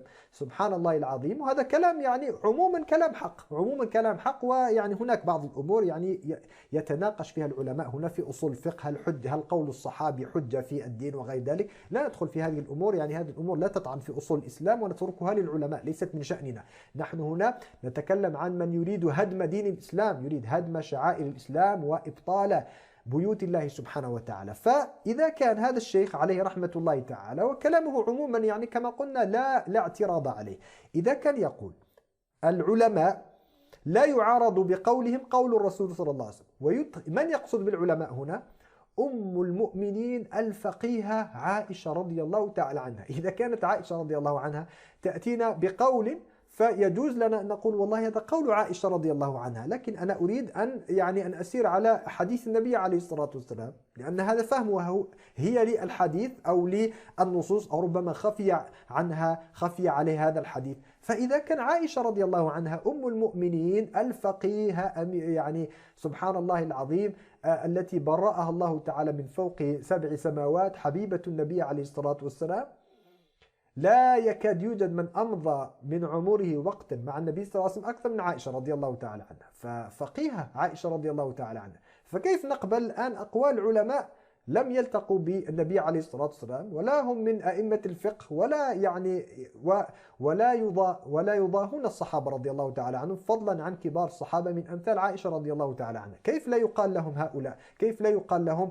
قولكم لا اعتبار به إذا كان يخالف كلام الله عز وجل وكلام النبي عليه الصلاة والسلام؟ فالمقصود هنا، المقصود كما قلنا الإمام، كنت أريد أن أنقل هنا قولا عبد الله بن مسعود رضي الله تعالى عنه، ولعله يأتينا بعد ذلك إن شاء الله سبحانه وتعالى. طيب، مسألة الاستدلال بأعذار ترك صلاة الجمعة والجماعة، كذلك هذه من الأدلة أو الشبهات التي يذكرون لنا أقوال العلماء في سرد أعذار ترك صلاة الجمعة والجماعة. هذا كثير جدا في كتب الفقه، يجوز التخلف عن صلاة الجمعة وصلاة الجماعة لكذا كذا كذا كذا، ويتوسعون أحيانا في مثل هذه الأمور. فنقول: وهل نحن قلنا لكم لا يجوز ترك صلاة في المسجد لعذر؟ هذا من حيث المبدأ مجمع عليه، لا يخالف في أحد من العلماء أنه يجوز ترك الصلاة في المسجد جماعة أو حتى صلاة الجمعة، هذا يجوز لعذر. لكن نحن نطالبكم بالدليل على مسألة أخرى، نريد منكم أن تذكروا لنا ما هي أعذار تعطيل الصلاة في نصف العالم الإسلامي ومنعها بالقوة. أين وجدتم هذا في كلام العلماء؟ فلا تضعوا النصوص خارج إطارها. ثم هل من المعقول أن يوجد هكذا عذر يعم أغلبية المسلمين؟ نعرف عادة العذر يكون استثناء، إنسان مريض، إنسان، هذا عذر تريدون أن تجعلوا لجميع المسلمين عذر، وعذر يمتد يعني كما قلنا يتوسع في المكان، هنا يغطي أغلبية العالم، أغلبية مساجد العالم معذورة، نعذر في إغلاقها، وكذلك ممتد في الزمان، ليس يوم ولا ساعة ولا صلاة واحدة، وإنما ماذا؟ مسألة أسابيع سبحان الله، ثم أشهر، ثم قد تصل إلى سماء أو أكثر من ذلك، ثم ربما تتخذ سنة سيئة عياذا بالله سبحانه وتعالى. فهذا لم نسمع به من قبل، لو جاءونا مثلا بأعذار التخلف عن صلاة الجمعة والجماعة وذكروها مثلا في حق المرأة، يقول المرأة يجوز لها في ظل وجود الوباء أن لا تصلي في المسجد، تصلي في بيتها ويحسن بها مثلا، أو نشجعها، أو قد يقال الله أعلم، لن أفتي في هذا، قد يقال مثلا تمنع المرأة مثلا، لأن المرأة لا يجب عليها أن تصلي جماعة، فتمنع المرأة، يمنع ربما الأطفال كذلك، يعني من باب درء المفسدة عنهم، لأن هذا ليس بواجب عليهم أن يحضروا إلى المسجد. فالصلاة تقام بغيرهم من الرجال من الكبار وغير ذلك. فهذا يعني أمر هين وأهون إن شاء الله سبحانه وتعالى ينظر فيه العلماء ويتناقش فيه. لكن هناك كما قلنا خطوط حمراء في الدين قال بها من قال، لأننا لو فتحنا هذا الباب ودائما يقول لنا فيه فتوى رسمية، طيب بعد عام بعد 5 سنوات لو أتونا بفتوى رسمية تقول ماذا؟ تقول نعطل الحج 5 سنوات مثلا لأسباب اقتصادية لأسباب سياسية مثلا، ثم بعد ذلك نعطل الصوم مثلا لأن محتاج الاقتصاد ويد عاملة وغير ذلك، نعطل الصوم، نعطل الزكاة لأن ميزانية الدولة تحتاج إلى مثلا إلى الخزينة والضرائب وغير ذلك، فنحتاج أن نجدد الاقتصاد مثلا. فما هذا الكلام؟ سبحان الله، عندنا حدود في دين الله عز وجل، هناك حدود لا يتجاوزها أحد. حتى النبي عليه الصلاة والسلام قل ما يكون لي أن أبدله من تلقاء نفسي. حتى النبي عليه الصلاة والسلام إنما نطيعه طاعة مطلقة لأنه رسول الله عليه الصلاة والسلام، ولأن الله سبحانه وتعالى قال وما ينطق عن الهوى إن هو إلا وحي يوحى. فهو الله عز وجل لم يعطيه حق الطاعة المطلقة وكذلك في نفس الوقت حق تبديل الدين. حتى النبي عليه الصلاة والسلام ليس له أن يبدل دين الله سبحانه وتعالى، وحاشاه عليه الصلاة والسلام أن يفعل ذلك، فهو أخشى الناس لله سبحانه وتعالى وأتقى الناس لله سبحانه وتعالى ربه عز وجل. وإنما كنا كما قلنا الذم والعيب على من يتجرأ على دين الله عز وجل ويجعل لنفسه حق التصرف في شعائر الإسلام فيحل عاما ويحرم عاما. غدا إن خرج القرار السياسي، هذا سنتحدث عنه إن شاء الله في اللقاء القادم، إن خرج غدا القرار السياسي بفتح المساجد سينسون الضرورات تبيح المحظورات وينسون المحافظة على أرواح المسلمين وغير ذلك. يقول لك الحاكم قال فيجوز الرجوع إلى الصلاة ونحثكم على صلاة الجماعة والتضرع ودعاء الله سبحانه وتعالى. يعني الحاكم هذا والسلطان يعني هل هو شريك مع الله عز وجل؟ يعني بينوا لنا قولكم إن كنتم تعتقدون أنه شريك مع رب العالمين فبينوا لنا هذا الأمر وخلاص. عندنا مسألة كذلك يقول لك يعني هؤلاء فقهاء علماء الإنترنت، هؤلاء علماء تويتر واليوتيوب وغير ذلك ممن يعني يمتهنون الرد والدفاع عن مثل هذه القرارات. يقول لك هكذا الضرورات تبيح المحظورات، الضرورات تبيح المحظورات. هذه قاعدة فقهية معناها الضرورة حال الضرورة تبيح المحظور الذي هو الحرام. فهؤلاء يأتون هكذا بكلمات بضع كلمات حفظوها ولم يعرفوا معناها ولم يعرفوا حدودها وما المقصود منها فيحملونها ما لا تحتمل. طيب فنقول هنا هذا الأمر العظيم لا يكتفى فيه بقول طبيب ولا طبيبين على فرض أنه يجوز هذا للضرورات أصلا. يعني أين الضرورة هنا في هذه الحالة وما قوتها وما الدليل على حقيقتها؟ أين الدليل على وجود ضرورة هنا نحتاج طبعا إلى استشارة الأطباء، ولكن حتى لا يقول في هذه المسألة حتى إن اعتبرنا أن هذا الوباء ضرورة فلا يكتفى في ذلك بقول طبيب واحد ولا طبيبين. مفروض لو كانوا صادقين يعني يجمع سبحان الله يعني مجمع هكذا ضخم، اجتماع كبير جدا لعلماء العالم الإسلامي فقهاء من الرسميين وغير الرسميين، من الموافق للسلطة ومن المخالف للسلطة، ويأتون بالخبراء بالأطباء من المعارضين والموافقين، ويكون هناك نقاش وطرح للفكرة والمسائل غير ذلك مثلا يوم يومين، ويعرض هذا على الشاشات. ليس عندنا يعني أسرار في دين الله سبحانه وتعالى. هذا سنخصص له إن شاء الله عز وجل حلقة للحديث حول فقه الصحابة، فقه عمر بن الخطاب رضي الله تعالى عنه في إدارة الطاعون، طاعون عمواس، وكيف أن الأمور كانت ظاهرة للمسلمين، ليس هناك أسرار. هذا مستقبل الأمة، مستقبل دين المسلمين، فليس هناك أسرار. فعلى فرض أنه توجد ضرورة فأثبتوا لنا وجود هذه الضرورة أصلا. ثم نقول كذلك المسلمون في سوريا في غزة كانوا يصلون تحت القصف، وأكثر من مرة مات الناس تحت القذائف تحت القصف وهم في صلاة الجمعة.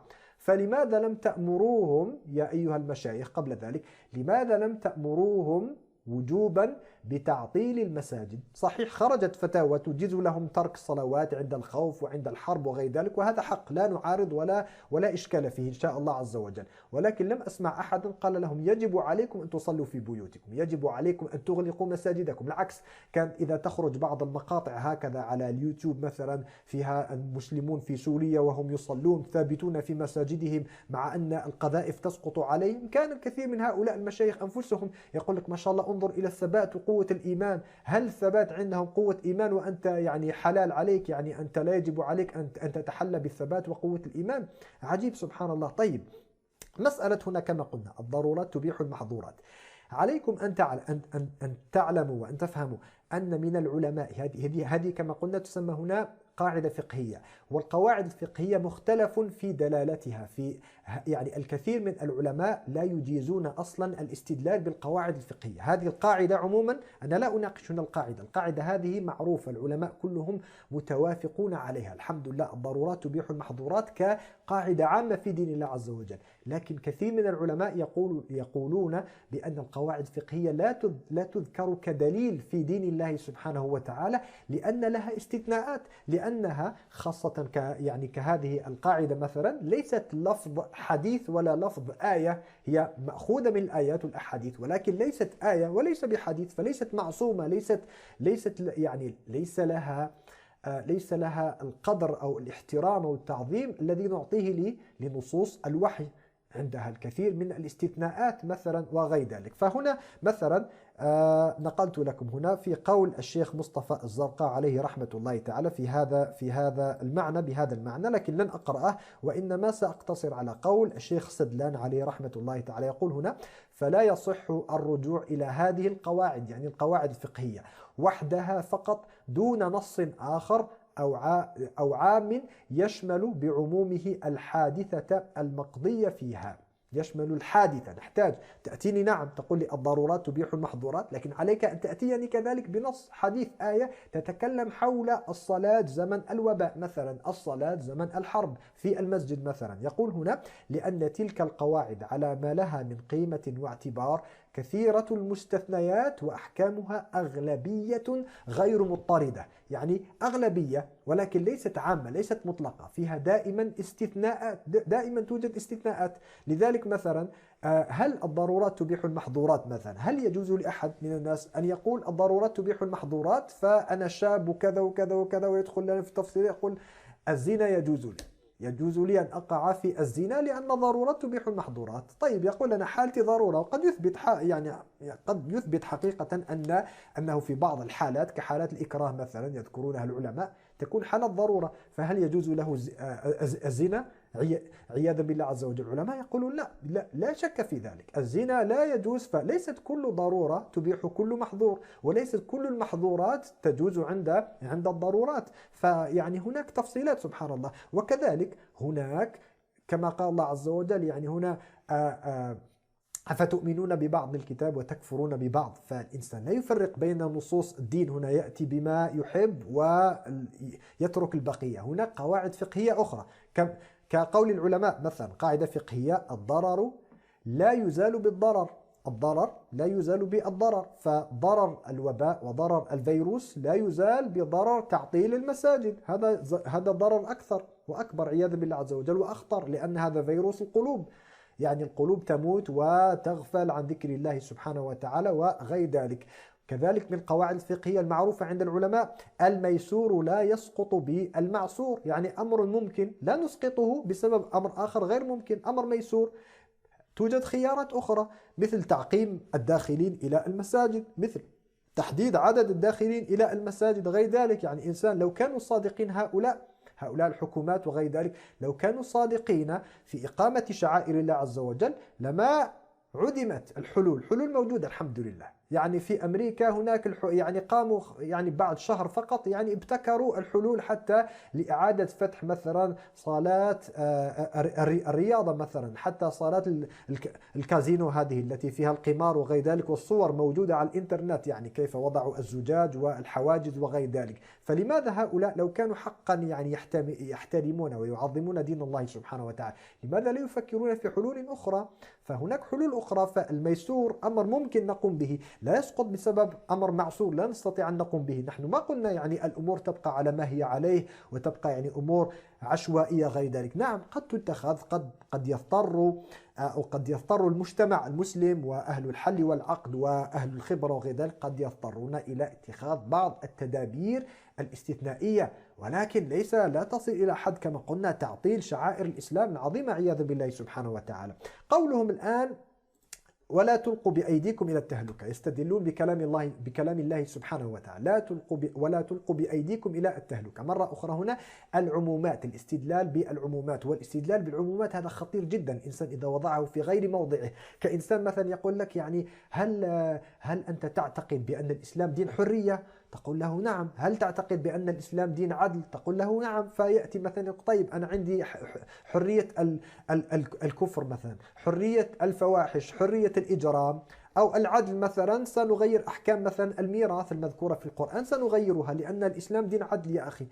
أعوذ بالله، سبحان الله. فهناك أمور لا يجوز الإنسان أن يستدل بهكذا كلام عام من كلام الله سبحانه وتعالى. نعم، ولا تلقوا بأيديكم إلى التهلكة، هذا كلام رب العالمين سبحانه وتعالى. هذه آية نحن نقول سمعنا وأطعنا يا ربنا، ولكن لا نعارض آية بآيات أخرى، أو لا نعارض أحكام الله سبحانه وتعالى بآية هكذا فيها المعنى عام لا يتكلم بالخصوص على مسألة الصلوات في زمن الوباء. وإلا هل سنستدل بها مثلا على إلغاء الحج وتقييده أو تقييده لما يقع أحيانا فيه من الأحداث والحرائق؟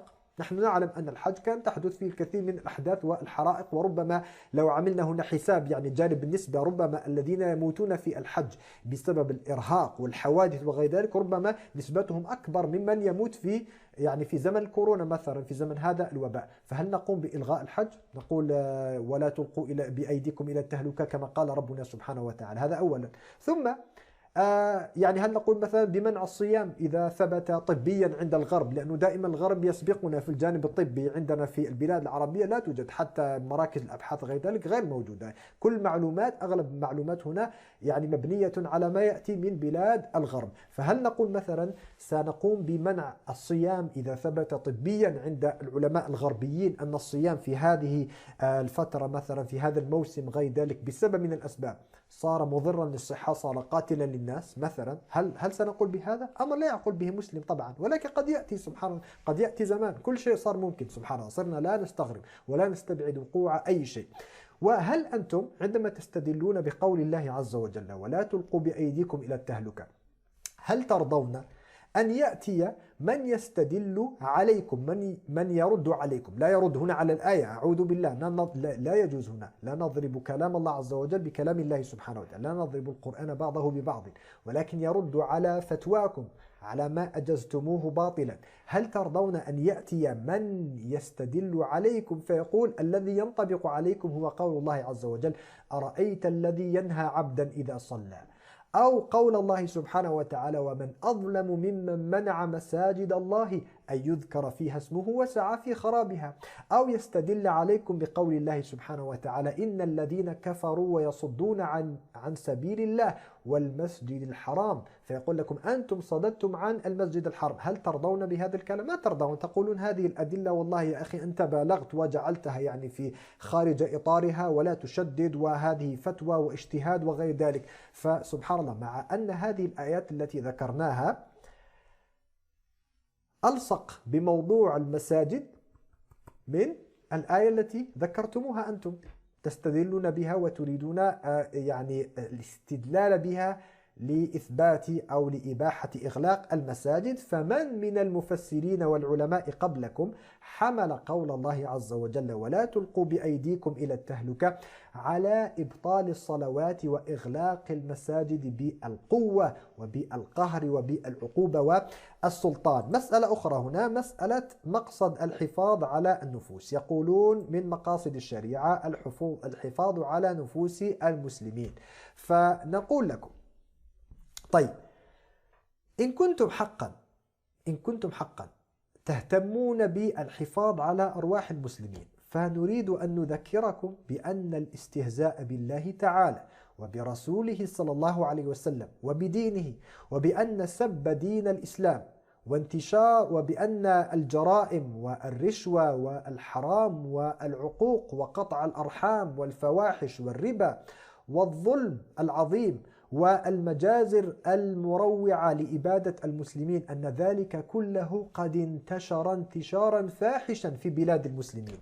فلماذا لم تخافوا من نزول صواعق من السماء تحرق البلاد والعباد ولم تخرجوا لنا فتاويكم حفاظا على أرواح المسلمين حتى تقولوا للناس يا أيها المسلمون اتقوا ربكم اتقوا ربكم إن الأمر عظيم وهذه ضرورة قد أزف عذاب الله سبحانه وتعالى، قد اقترب نزول عذاب الله عز وجل بسبب هذه المنكرات الفظيعة العظيمة التي ملأت البلاد عياذا بالله سبحانه وتعالى. فلماذا صار الآن سبحان الله المسجد هو سبب انتشار الوباء؟ صار المسجد الآن هو سبب حتى برعاية كما يقولون، هذا القول برعاية كما يقولون عادة في الإعلانات، هذا القول برعاية المشايخ الرسميين أو بعض المشايخ أو غير ذلك، فصار المسجد الآن هو سبب انتشار الوباء.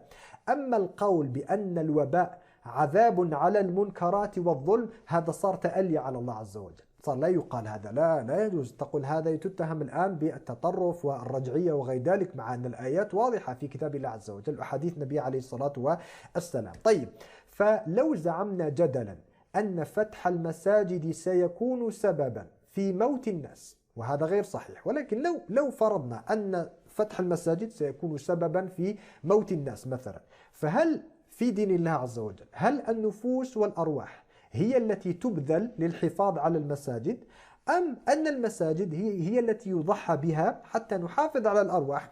تأملوا هذه الآية في كتاب الله عز وجل في سورة الحج. عندنا قول الله سبحانه وتعالى: ولولا دفع الله الناس بعضهم ببعض لهدمت صوامع وبيع وصلوات ومساجد يذكر فيها اسم الله كثيرا ولينصرن الله من ينصره إن الله لقوي عزيز. كيف فسر العلماء أئمة التفسير هذه الآية الكريمة من كلام الله سبحانه وتعالى؟ يقول القرطبي عليه رحمة الله تعالى: أي لولا ما شرعه الله تعالى للأنبياء والمؤمنين من قتال الأعداء لاستولى أهل الشرك وعطلوا ما بنته أرباب الديانات من مواضع العبادات، ولكنه دفع بأن أوجب القتال ليتفرغ أهل الدين للعبادة. ويقول الإمام السعدي عليه رحمة الله تعالى في تفسيره: وهذا يدل على حكمة الجهاد، وأن المقصود منه إقامة دين الله وذب الكفار المؤذين للمؤمنين البادئين لهم بالاعتداء عن ظلمهم واعتدائهم والتمكن من عبادة الله وإقامة الشعائر الظاهرة. تأملوا هنا كلام هاتين الكلمتين في الأخير: إقامة الشعائر أو الشرائع الظاهرة.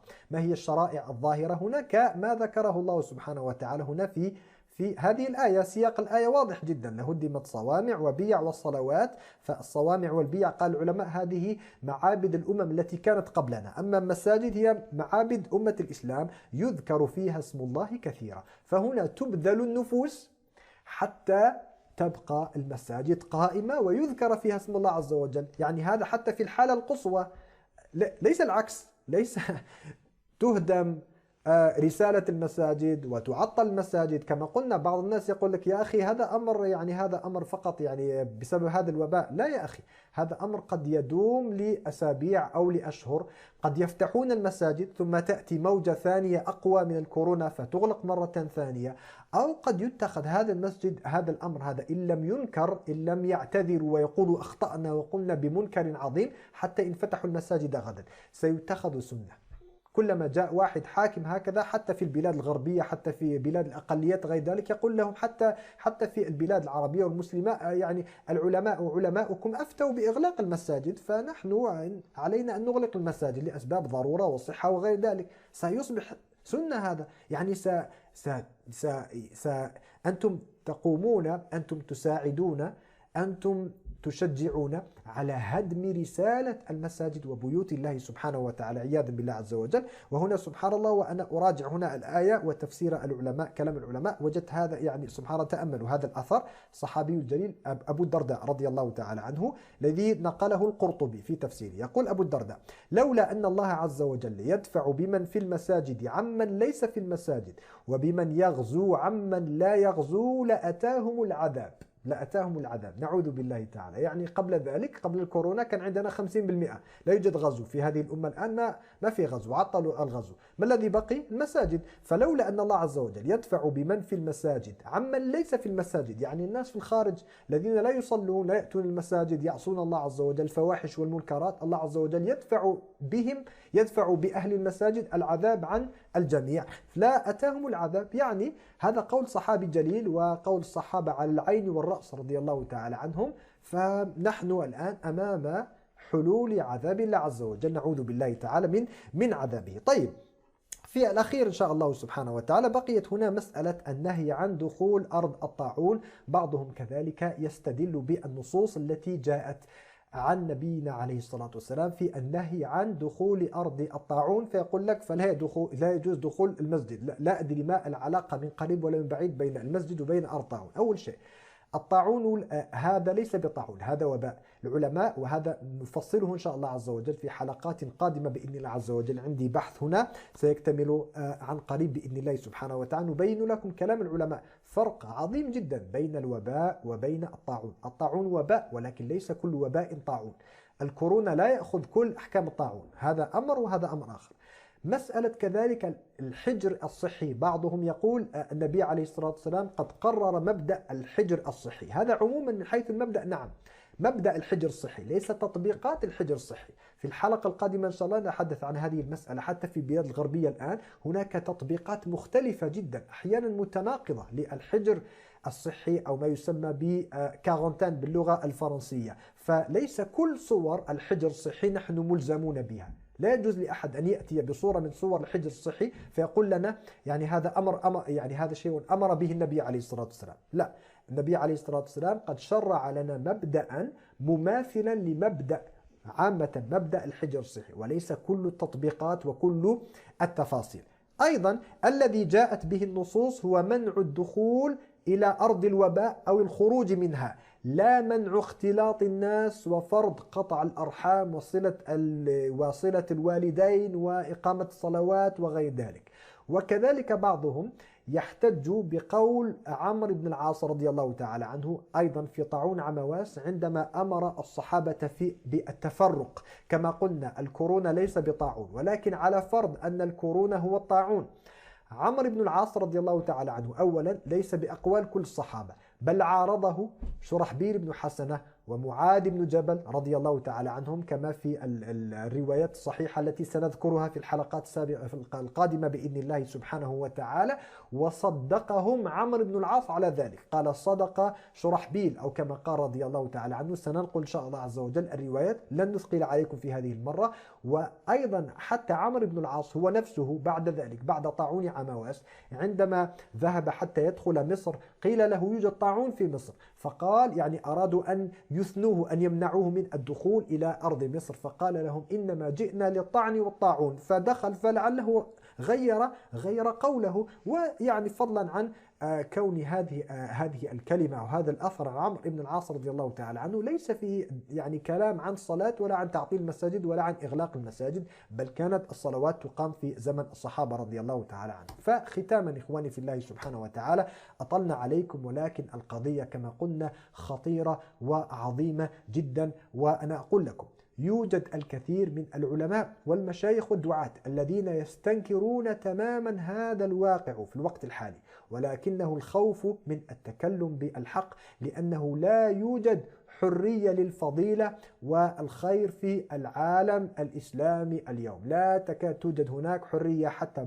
أحد كبار العلماء فقط مجرد يعني هكذا مقطع له مقطع صغير أنكر هذا الذي يقع في الوقت الحالي، فقاموا باعتقاله ويعني تعريضه للمحنة والفتنة وغير ذلك. فلا توجد هنا حرية. فلا تقول لي يا أخي لماذا أنت تتكلم مثلا، يعني هل هذا الأمر خفي على العلماء؟ صدقوني يوجد علماء ومشايخ ودعاة وغير ذلك يستنكرون هذا ويعرفون أن هذا منكر عظيم. فحتى الآن يعني سبحان الله العظيم وصل الذل بهذه الأمة أن أحكام الصلاة صارت مسيسة. حتى أحكام الصلاة صارت مسيسة. ولا تستغربوا إن أصبح العلماء بعد سنوات من الآن يخافون من شرح أحاديث صلاة الجماعة، سيخافون، ستصير يعني كأنها سياسة هذا الكلام في أحاديث صلاة الجماعة، كما صاروا في الوقت الحالي يخافون من شرح أحكام السياسة وشؤون الدولة في الإسلام، سيتم حصرهم في شرح أحاديث الدعاء. هنا فضل الدعاء ربما هذا